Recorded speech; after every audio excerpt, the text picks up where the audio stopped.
Every year in the U.S., thousands of people die with no family or next of kin to claim their bodies. In Los Angeles County, local authorities cremate 1,600 unclaimed deceased bodies every year. Their remains are buried in mass graves, marked only by the year of death.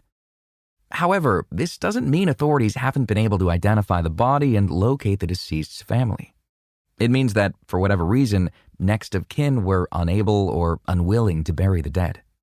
Dr. Pamela Prickett is an associate professor of sociology at Pomona College. She and her former colleague Stefan Timmermans have been studying the Unclaimed of Los Angeles County for the past several years.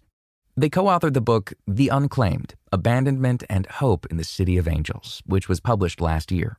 The unclaimed in Los Angeles come from all walks of life, especially when you think about what it means to go unclaimed. And, there are people who are dying and their disposition is being handled by the county. And that's how we define what being unclaimed is. And that there's going to be a large number of the unclaimed who are lacking resources, right? Who are vulnerable and lack financial security.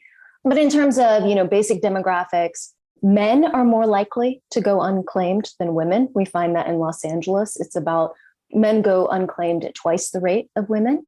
And though the gender statistics are well known, Prickett says the county hasn't consistently tracked other factors, such as race and homelessness.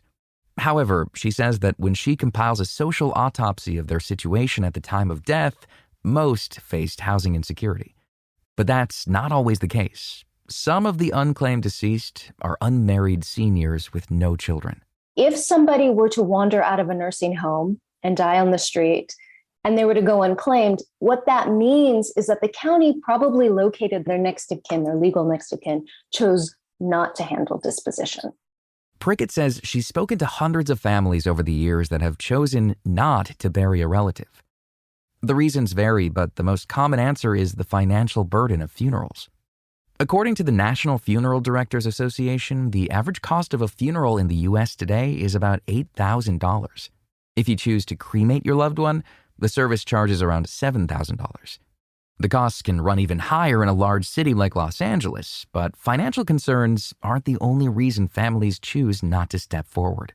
There's a tremendous amount of estrangement in America among family members as well. So a cousin or a nephew or maybe even a brother says, I haven't spoken to so-and-so in decades. And maybe there was a reason for that. So some kind of falling out and they don't want to claim. Or maybe they feel like, I feel too disconnected. I don't really know this person anymore. I don't want to take on this tremendous responsibility. Prickett says she's even heard of family members purposefully not claiming a body as a form of revenge. Regardless of the body's status, all death is usually handled by a medical examiner or coroner's office. Los Angeles has an additional third office of decedent affairs that executes a thorough investigation to locate legal next of kin. Prickett says investigators use websites such as Ancestry.com to locate living relatives. With all the technology and social media available today, authorities are able to identify all but a dozen or so people out of the 1,600 deceased that are unclaimed every year. Death scene investigators, if they're called out to a scene, they'll go through the apartment or the location of the death. They'll look for the personal effects of the person who has died, right? They're going to look for all kinds of signs of some kind of communication, right? Looking through phone, looking through letters, and try to identify who their next of kin could be. They then back at their offices have just a variety of databases, law enforcement databases, legal databases, financial databases that they can search to try to find who would be relatives or known associates. The people in the medical examiner's office will then call basically anybody they can find who might have known that decedent and ask them questions and try to identify, can we find who the legal next of kin is, the closest living relative, and talk to them. So it's a very thorough investigation. I mean, there are times in which they'll spend months and months looking. But when the next of kin are found, they have no legal obligation to pay for a burial. However, the medical examiner's office will often try to compel them using various tactics. One of the carrots that the medical examiner coroner's office has to try to compel families is the death certificate. So in order for families to be able to go to a bank and claim assets or get access to different financial and material resources, they'll need a death certificate. And so they can hold off on that death certificate until somebody's claimed, although at some point they have a limited number of spaces in their crypt, and they're going to have to get the flow of bodies going.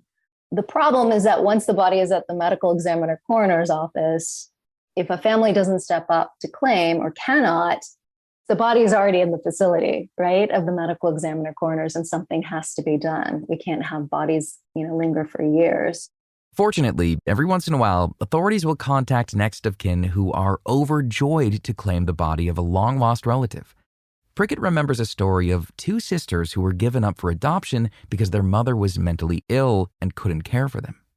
When their mom died, the daughters were no longer legal next of kin, but because they showed up in records as blood relatives, the authorities were able to contact them.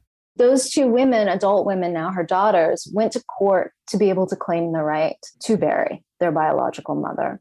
Prickett says there's no centralized database that provides the identity of unclaimed bodies across the U.S. Large jurisdictions, such as Los Angeles County and Cook County in Chicago, maintain their own lists of unclaimed bodies. It's sad to think so many thousands of people die every day with no loved ones to care for them at the end of their lives. But Prickett says they are the exception to the rule. More often than not, families do step forward. Their book, The Unclaimed, is available now wherever books are sold. You can find out more about their research and all of our guests by visiting our website, radiohealthjournal.org. For more behind the scenes, follow Radio Health Journal on Facebook, Twitter, and Instagram. This segment originally aired in September 2022 and was written by Polly Hansen. Our lead producer is Kristen Farah. Our production manager is Jason Dickey. I'm Greg Johnson.